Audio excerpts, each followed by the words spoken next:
بسم اللہ الرحمن الرحیم والصلاة والسلام علی خاتم النبیین وعلی آلہ وصحبہ اجمعین۔ السلام علیکم ورحمۃ اللہ وبرکاتہ۔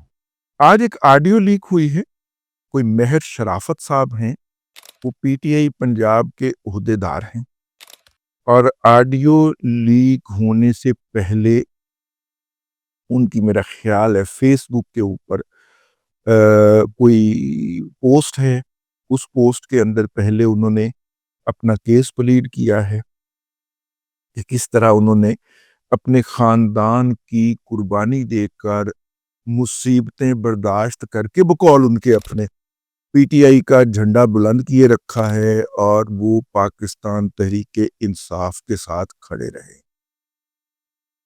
اور اس کے بعد پھر انہوں نے آگے لکھا ہے کہ میں نے جب جناب علی امین گنڈا پور کو فون کیا تو علی امین گنڈا پور نے میرے ساتھ وہ زبان استعمال کی کہ جس کا کوئی توق نہیں بنتا تھا، اور جس پہ مجھے شدید دلی صدمہ اور شرمندگی وغیرہ ہوئی۔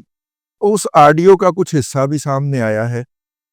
اگر ہم اس کا کنٹینٹ انالیسز کریں تو جو کلپ اٹھایا گیا ہے ان کی گفتگو میں سے، وہ واضح طور پہ لگتا ہے آوازیں سن کے کہ اس کی ریکارڈنگ جناب مہر شرافت صاحب کے موبائل میں کی جا رہی ہے، کیونکہ مہر صاحب کی آواز جو ہے وہ زیادہ واضح ہے، گنڈا پور صاحب کی آواز جو ہے وہ غیر، مطلب کہ اس میں تھوڑا سا وہ کوالٹی کا فرق ہے۔ اس کا مطلب ہے کہ وہ آواز کہیں باہر سے آ رہی ہے، اور مہر شرافت چونکہ براہ راست بول رہا ہے تو اس لیے اس کی آواز جو ہے اس کی کوالٹی بہت ہائی ہے، پچ بہت ہائی ہے۔ اس سے اندازہ ہو جاتا ہے کہ اس کی ریکارڈنگ مہر شرافت نے احتیاطی تدابیر کے طور پہ کی ہے، اور جب اس نے دیکھا کہ میری بےزتی ہو گئی ہے، عین ممکن ہے جس طرح کہ یہ قابل فروخت ردے ہوئے ضمیر فروش، اور میرا مطلب ہے کہ عزت فروش یہ شخص، یہ لوگ ہیں پی ٹی آئی کے، عین ممکن ہے کہ مہر شرافت نے لمبا سا تھبنٹو پکڑ کے یہ حرکت کی۔ اب جناب اس کے دوسری سائیڈ پہ آ جاتے ہیں۔ علی امین گنڈا پور کو اس نے کچھ کہا ہوگا، تو علی امین گنڈا پور جو ہے وہ آگے سے کہتا ہے کہ وہ جو سارے لوگ تھے وہ تیری بہن کے براتی تھے یا تیری ماں کے براتی تھے۔ اور بھائی آپ پہلے ویڈیو دیکھ لیں، آپ ویڈیو دیکھ لیں، بہتر ہوتا۔ اب گنڈا پور، مجھے نہیں پتا تھا کہ گنڈا پور جو ہے، جو قبیلہ ہے، اس کے ہاں 30-40 سال کے جو لوگ ہوتے ہیں ان کے والدوں کی بارات نہیں گئی ہوتی، یعنی جب مطلب کہ ان کے والدین رہ رہے ہوتے ہیں بغیر برات اور بغیر شادی کے، پھر اس میں مہر شرافت پیدا ہو جاتا ہے، اور مہر شرافت جب 30-40 سال کی عمر کو پہنچ جاتا ہے، ویاہ ویو کر لینا ہے، ادھر بھی اگوں بچے ہو جاتے ہیں، تو پھر وہ نانا اور دادی جو ہے وہ سوچتے ہیں کہ چلو اسی بھی آپس دے بیچنا ویاہ کر لیے، ٹھپا لا لیے جناب، لیگلائز کر لیے، یہ جو ہم آپس میں رہ کے اتنا عرصہ کچھ کرتے رہے اور یہ بچے پیدا کرتے رہے، اس کو بھی لیگلائز کر لیں۔ ایسا جو ہوتا ہے طریقے زندگی، یہ یورپ کے اندر ہوتا ہے، پاکستان کی سوسائٹی میں تو نہیں ہے۔ اور پاکستان کی سوسائٹی کے اندر یا معاشرے کے اندر جن لوگوں کا یہ طریقہ کار ہے، ان کو عمومی زبان کے اندر کوئی مناسب لوگ تو نہیں سمجھا جاتا ان کو۔ ٹھیک ہو گیا؟ خیر وہ یہ کہہ رہا ہے، اچھا مطلب ماں اور بہن دونوں کو، مطلب اس کو عرف عام کے اندر ایک گالی تصور کیا جاتا ہے، ٹھیک ہے، کہ اگر وہ تھے ظاہر ہے کہ وہ پھر میرا مطلب ہے کہ ایک پہلو اس کا یہ بھی ہے، ٹھیک ہے نا۔ اچھا اب اس میں اس بارات کے اندر جو بارات کا دلہا تھا وہ تو ایک خاتون تھی، اور خاتون نے منہ سے کہا بھی تھا کہ میں اپنا دلہا لے کے جاؤں گی، ٹھیک ہے نا۔ دیکھیں بات فیئر کرنی ہے، ہاں، خاتون نے لیڈ کرتے ہوئے، نمائندگی کرتے ہوئے اس نے تو کہا کہ دلہا لے کے جاؤں گی، وہ پرانی انڈین فلم تھی نا، دل والے دلہنیاں لے کے جائیں گے، اے ریورس کر لو ان کو، میرا کہن نو دل نہیں کرن ڈا ماننا، میں بڑی بشرم ہو گیا بھی لاؤ کرن دے آئی۔ تو انہوں نے اس کا مطلب ہے کہ یہاں پہ دل والیاں دلہے لے جائے گی، کیونکہ وہ آئی تھی نا بارات. اگر علی امین گنڈا پور کے الفاظ کو فیس ویلیو پہ لیا جائے کہ یہ کوئی کسی کی ماں کی یا کسی کی بہن کی بارات تھی, تو اس کے اندر تو مرد تو بارات کی کوئی لیڈ ہی نہیں کر رہا تھا. مرد بارات کی لیڈ کر رہا ہوتا تو وہ بھاگتے نا. میں گنڈا پور کی زبان, قبائلی زبان کے اندر بات کر رہا ہوں. تو مرد تو نہیں تھے اس کے اندر, سارے لمل تھے, ٹھیک ہے نا, بھاگ لیے. وہ میں نے آپ کو داستان سنانی ہے کہ یہ بھاگے کیسے, ٹھیک ہے نا. وہ جنہوں نے بھگایا وہ کہتے ہیں کہ کوئی ایک گولی نہیں چلانی پڑی, بس کول جا کے کہا کہ آگے جے اور 10 پہ, مطلب کوئی اس طرح کا فارمولہ لڑایا گیا کہ کچھ لوگ ان کے اندر جا کے شامل ہوئے اور اندر جا کے کہا اوے آگے جے, اور دوڑ پڑے.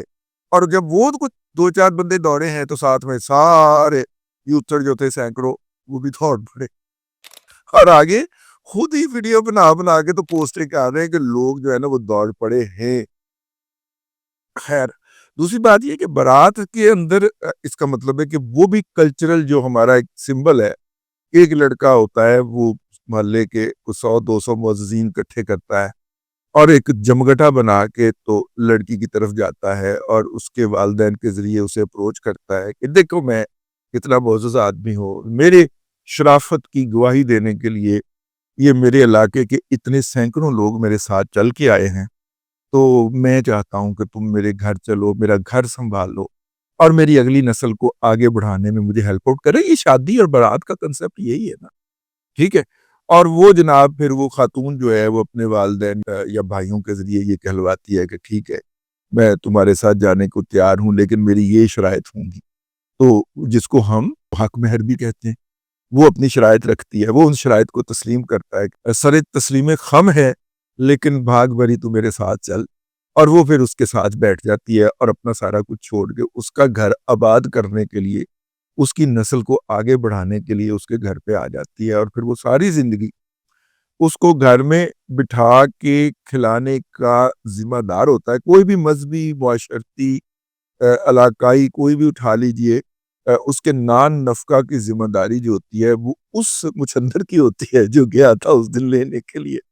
برصغیر سب کانٹیننٹ کے جتنے بھی قبائلی رسومات ہیں یا روایات ہیں, بلکہ برصغیر کو چھوڑیں عرب کے اندر بھی بیسک کنسپٹ یہی, ہاں یا نہ کرنے کا حق, ایجاب اور قبول. قبولیت ہمیشہ خاتون کی طرف سے کی جاتی ہے, اگر وہ نہ کرنا چاہے, یعنی پیشکش جب کی جاتی ہے تو اس کی جو قبولیت ہوتی ہے وہ یہ ہوتی ہے. تو بیسک کنسپٹ یہ ہوتا ہے, ٹھیک ہے.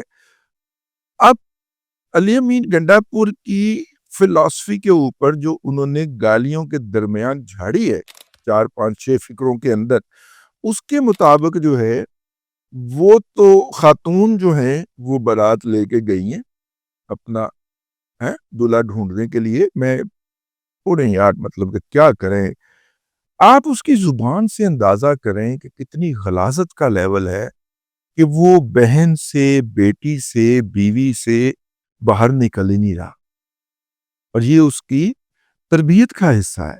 ماشاءاللہ ایک فوجی افسر کا بیٹا ہے, ٹھیک ہے, اور اس کا کسی نے مجھے بتایا یہ NCA لاہور میں بھی پڑھتا رہا ہے. میں تو سر پٹ لیا, میں نے NCA کے 1-2 پروفیسر ہمارے واقف ہیں, میں نے کہا کہ چلو ایک ہی میں سنے, تو انہوں نے کہا کہ یہ بھی تو سن لیتے نا کہ کتنی دیر وہ رہ پایا تھا یہاں. صرف 1.5 مہینہ, 1 مہینہ اور 12 دن, تقریباً 42 دن اس کا ٹوٹل قیام تھا NCA لاہور کے اندر. نیشنل کالج آف آرٹس اب تو میرا خیال یونیورسٹی بن گیا ہوا ہے. انہوں نے کہا مشکل سے 1.5 مہینہ قیام تھا اس کا, یہاں پہ بھگا دیا تھا ادارے نے اس کو.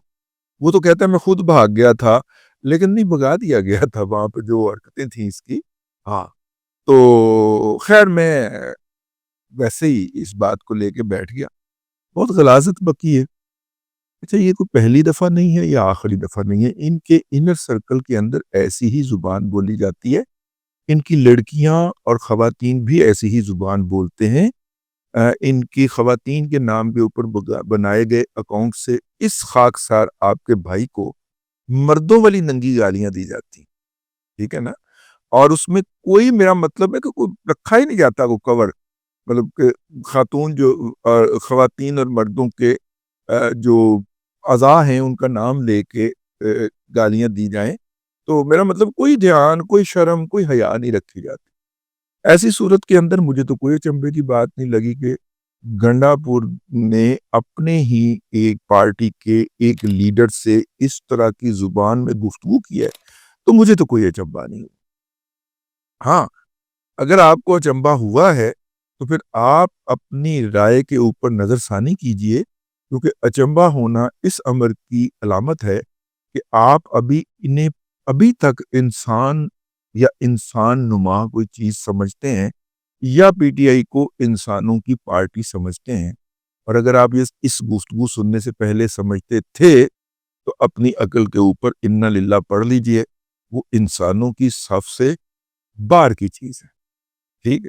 ہاں، میں نے کہا کہ اس کی نشاندہی کر دی جائے۔ اب تک کے لیے اتنا ہی، اگلے ولاگ کے اندر پھر حاضری ہوگی۔